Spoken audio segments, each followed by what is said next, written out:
Alerte vidéo critique, alerte vidéo critique.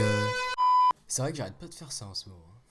Et salut à tous, et aujourd'hui on se retrouve pour une nouvelle vidéo sur ma chaîne TeamGui. Et aujourd'hui, voilà encore une vidéo critique, comme vous l'aurez entendu, et une vidéo sur ce que j'ai pensé de l'ambiance pour les 20 ans de la Brigade Loire en Tribune Loire pour Nantes-Saint-Etienne. Voilà, parce que j'ai été présent en Tribune Loire, et du coup je voulais dire ce que j'en avais pensé de cette ambiance, parce que bon voilà, c'était quand même les 20 ans. Donc voilà, critique comme je l'ai dit la dernière fois, mais je vais le redire encore, voilà, ça peut être positif, peut être négatif, il y aura les deux en fait. Donc voilà, déjà, donc la Brigade Loire, je peux que saluer ce qu'ils ont fait, évidemment. La Brigade Loire et la Tribune Loire, c'est pas la même chose. Voilà, la Brigade Loire, c'est le groupe de supporters ultra qui est au sein de la Tribune Noire, mais les gens qui sont en tribune, c'est un groupe quoi.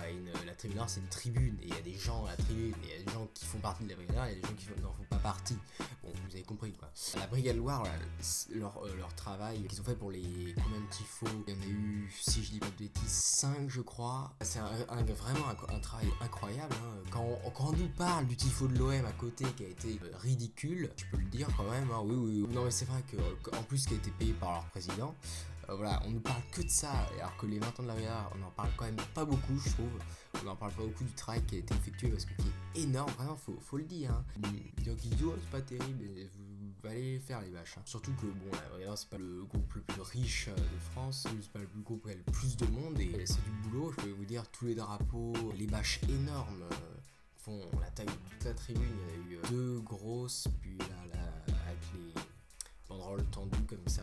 Donc voilà, c'est un travail qui est assez énorme, et donc vraiment, juste pour ça, vraiment les saluer tous. Gros respect à la Brigade Loire. Et d'ailleurs, tout le respect pour toutes ces années, et pour leurs 20 ans, chaque année, et le magnifique craquage en fin de match. Vraiment, la Brigade Loire a été magnifique, parce que, voilà, comme je le dis, la Brigade Loire et la Tribune Noire, c'est pas la même chose. D'ailleurs, que la Tribune Noire, elle est pas... En tout cas, moi, je l'ai pas trouvé exceptionnel après la Tribune Noire. Après, ça dépend où vous êtes placé, évidemment. Moi, j'étais... Bon, vous aurez peut-être un petit schéma de la Tribune Noire. Moi j'étais placé plutôt dans le... En fait, dans la Tribune Noire, on va dire qu'il y a plusieurs blocs, entre guillemets. On va dire qu'il y a le bloc, le gros bloc, on va dire, où ça chante beaucoup.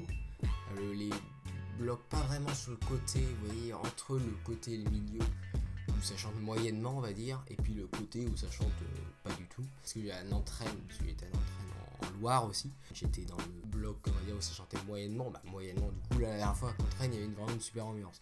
Mais là, j'étais plus dans le bloc où ça chantait beaucoup. J'ai été déçu, mais oui, quand vous voyez des gens qui sont là, les bras croisés, et même ça s'étend, quoi. Ça s'étend même même presque dans le bloc où ça normalement chante beaucoup. Parce que voilà, les gens, dès qu'ils voient que ça perd, ils commencent à arrêter de chanter. En début de match, il y avait une belle ambiance en début de match. Il y avait une très belle ambiance en début de match, vraiment, avec les tifos, ça. Mais après, ça a commencé à se gâter quand voilà, on se prend des buts, quand ça perd. Et puis après, quand on marque un but, ils sont là. Ah là. Bon, c'est vrai qu'ils font rien sur les bras croisés, puis après, ils insultent les joueurs. Donc c'est une belle mentalité. C'est sûr que c'est ces gens-là qui viennent là, alors que bon, ils pourraient aller en Erdre, en tribune Erdre, même si elle était pleine. La Loire était pleine avant l'Erdre. Ils auraient pu aller en Erdre avant. Ouais, c'est dommage, il y a ces gens-là qui viennent, parce que j'ai trouvé que ça manquait un peu de folie. Ça manquait un peu de folie dans l'ambiance, pas en termes d'animation qui a été vraiment, ça a été parfait, mais en termes d'ambiance, de chant, voilà, etc. Ça manquait de folie. Et donc après, je dis pas que toute la tribune est comme ça, évidemment. Moi, j'étais pas comme ça. Et d'ailleurs, voilà, la Brigade n'était pas comme ça, et plein d'autres gens n'étaient pas comme ça. Mais il y a des gens qui sont là même. Il y a des gens, j'ai vu sur les réseaux sociaux, qui disaient, je vais en Loire, moi, pour regarder l'ambiance. Et ils veulent pas chanter quand tu leur dis. C'est dommage, c'est dommage, évidemment. Cette mentalité qu'il faut changer. C'est justement ces moments où on perd qu'il faut les encourager encore plus. Contre Rennes, j'étais le bloc où ça chantait moyennement, on va dire. Ça chantait même presque plus contre Rennes que contre Saint-Etienne, dans le bloc où ça chante normalement beaucoup. Même si oui, on a chanté presque tout le match. Mais voilà, après, il y a des choix peut-être de la Brigade Loire, là, du coup, sur des chants, je trouve que c'est un peu dommage, parce que par exemple, en fin de match, on perdait. C'était le nouveau chant qu'on chantait, le nouveau chant, les gens le connaissent pas trop, donc le chantent pas forcément. Et déjà que les gens, il y a plein de gens qui chantent pas, et en plus le nouveau chant, donc il y a beaucoup moins de personnes qui le chantent, et ça fait qu'il y a très peu de personnes qui le chantent. Je trouve que ça c'est un mauvais choix de chant aussi, des fois à certains moments. Donc j'ai trouvé que ça manquait un peu de folie en termes d'ambiance, mais pas en termes d'animation. ces gens là qui regardent peut-être cette vidéo, j'en sais rien, et qui chantent pas en loire, mais bougez-vous, bougez-vous là. C'est vrai que tu les vois les bras croisés, et puis après quand on marque un but, ils sont là à sauter, puis après quand on s'en reprend, ils sont là les bras croisés à insulter les joueurs. Bah, c'est vrai qu'on voit bien, il y a une bonne action là, tout le monde se met à chanter, et puis hop, ça devient plus beau. Ça retombe. Après donc voilà, aussi donc la Brigade Loire a été interdite à la Tribune Loire là carrément, la Tribune Loire elle va être fermée contre Toulouse. Alors il y en a qui disent c'est la faute de Kita, mais là c'est pas la faute de Kita. Voilà, c'est même en fait voilà, Kita l'a fermé parce qu'il sait très bien que la LFP va fermer la Tribune Loire, il le sait très bien. Donc pour pas que les gens achètent leur place, il la ferme avant. C'est normal, c'est même bien du coup. Moi je trouve ça qu'il y a un problème de mettre des amendes ou de fermer des tribunes pour des fumigènes, je trouve ça mais honteux parce que qu'est-ce que ça dérange des fumigènes? Je vais me le dire, bah non, si c'est lancé sur le terrain, je peux comprendre, c'est normal, parce que là ça dérange le match. Ça, voilà, les joueurs s'arrêtent de jouer, bon voilà c'est normal. Mais vraiment, quand il y a des fumigènes dans une tribune qui ne dérange absolument pas, même je pense que les joueurs quand ils voient ça, ils font waouh, ils sont fiers quoi d'avoir des supporters comme ça. Voilà, même pour un joueur de foot, ça remet les frissons, ça en plus c'était les 20 ans de la Brigade Loire, quand on sait que les amendes pour les fumigènes pour le match de Salah, franchement c'est quand même fort. On se demande vraiment s'ils mettent pas de l'amende juste pour se faire de l'argent, je pense que si quand même. Voilà, il y a aussi interdiction de déplacement pour Brest et Metz.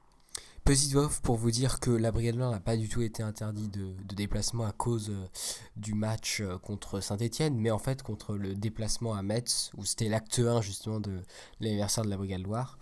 Il y a eu des fumigènes justement, et voilà, je ne l'ai pas précisé, donc voilà. Bon, après on s'en doutait quand on a eu les fumigènes, on disait, là il y a eu, je sais plus, 150 je crois, un truc, fumigène je crois hein. Bah c'est beaucoup mais voilà ça a apporté de l'ambiance, donc c'est dommage, c'est comme si un tifo on mettait des amendes pour un tifo, c'est un peu la même chose. Voilà, donc c'est bien dommage que ça se termine comme ça. Voilà, après si je peux faire une petite conclusion de ces 20 ans, il y a eu vraiment en termes d'animation, c'est vraiment 10 sur 10 hein. Vraiment ça a été magnifique, vraiment une très belle animation de la Brigade Loire, bravo à eux, de toute façon pour tous les matchs, hein, et puis bon, les matchs extérieurs, pour les matchs à domicile, bravo à tout ce qu'ils font depuis toutes ces années. Mais voilà, dommage vraiment à tous ces inactifs en Tribune Loire qui n'ont aucun respect, vraiment aucun, pour les gens qui animent la Tribune Loire. Moi je trouvais une idée qui pourrait être bien pour que les gens sur les côtés se bougent un peu, parce que vous voyez Romain, donc l'animateur qui se met au milieu, mais il est au milieu, donc les gens sur le côté sont un peu éloignés de tout ça. Si on mettait quelqu'un vraiment avec un mégaphone sur les deux côtés de la tribune, et ben je pense que ça les bougerait peut-être un petit peu plus. Et puis si on mettait en plus quelques actifs sur les côtés, là n'hésitez pas, je pense, si vous êtes actif en tribune, allez sur les côtés et sauter tout ça. Peut-être que ça les animerait, parce que du coup peut-être que les gens qui sont sur les côtés veulent chanter mais qu'ils ont un peu honte parce qu'ils sont les seuls, du coup peut-être que c'est pour ça aussi. Donc ça pourrait être une bonne idée, je pense. Mais voilà, donc vraiment réveillez-vous, parce que bon voilà, et vraiment je vous le dis, tous ces supporters, c'est pas qu'on perd qu'il faut lâcher. Parce que voilà, c'est justement c'est le moment où on perd qu'il faut justement les pousser encore plus, et c'est ce moment-là. Parce que sinon, c'est normal, si vous êtes comme les supporters de Marseille, à faire des beaux tifos voilà, quand ça gagne, et pareil qu'eux, hein, puis après on les vend en Ligue Europa, je sais plus quand là, ils étaient 5000 pour un match de Ligue Europa. Voilà, donc, mais après c'est pas tout le monde comme ça, je dis bien, voilà, c'est certaines personnes, mais j'ai trouvé ça, voilà, pour les 20 ans, c'était assez honteux de faire ce que ces gens ont fait, malheureusement. Ils auraient pu se bouger un peu, au moins dans ce match-là, quoi. Et même pour les gros chants qui ne sautent pas les parentés, des trucs comme ça, ils chantent pas. Donc en tout cas, merci, dites-moi ce que vous en avez pensé en commentaire, si de l'ambiance et tout ça, s'il vous plaît. Parce que après c'est normal, si vous étiez en plein milieu, vous avez vécu. Mais comme moi j'étais vraiment un petit peu plus, petit peu plus excentré, voilà, je vois un petit peu comment ça se passe. Sur les joueurs bien qu'au milieu, voilà, c'était chaud, mais que sur les côtés, c'était bien mou. Donc merci à tous de regarder cette vidéo sur ma chaîne Team Guy. Abonnez-vous, likez, commentez, partagez la petite cloche aussi. Il y a trop de choses, maintenant je sais même plus ce qu'il y a. Puis mon Instagram, mon Twitter, il y aura les liens en description. Donc c'était Team Guy, The End.